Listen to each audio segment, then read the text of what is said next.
வாணியம்பாடி அருகே பூங்குளத்தில் 20 ஆண்டுகளாக தரிசு நிலங்களாக இருந்த 34 ஏக்கர் நிலங்கள் மாற்றப்பட்டு வேர்க்கடலை பயிரிடப்பட்டுள்ளதை திருப்பத்தூர் மாவட்ட ஆட்சியர் தர்பகராஜ் ஆய்வு செய்தார்.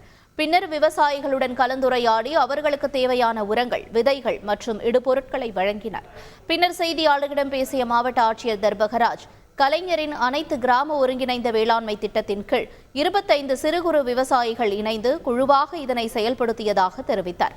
கூலி வேலைக்கு சென்ற நில உரிமையாளர்கள் இப்போது கண்ணியமான பொருளாதார நிலையை எட்டியிருப்பதே இந்த திட்டத்தின் வெற்றி என்றார். பூங்குளம் ஊராட்சி பகுதியில் 25 சிறு குறு விவசாயிகள் இணைந்து ஒரு குழுவாக உருவாகி அவர்களுடைய 34 ஏக்கர் நிலங்கள் இங்கு தரிசாக இருந்தது விவசாய நிலங்களாக மாறி தற்போது முழுமையான பயன்பாட்டில் இருந்து வருகிறது.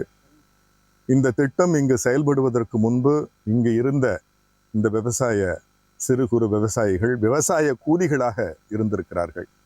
இந்த திட்டத்திற்கு பிறகு இன்றைக்கு மிக கண்ணியமான ஒரு சமூக பொருளாதார வாழ்வை எட்டியிருக்கிறார்கள் என்பதுதான் இந்த திட்டத்தினுடைய வெற்றி. திருத்துறைப்பூண்டி அருகே சம்பா சாகுபடிக்கு போதிய தண்ணீர் இல்லாததால் 1000 ஏக்கர் பரப்பளவில் சம்பா பயிர்கள் கருகும் நிலை ஏற்பட்டுள்ளதாக விவசாயிகள் வேதனை தெரிவித்துள்ளனர்.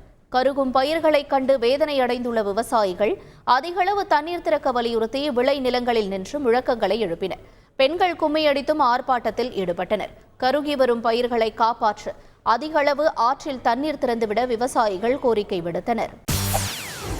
செய்திகளை உடனுக்குடன் தெரிந்து கொள்ள உடனே சப்ஸ்கிரைப் பண்ணுங்க.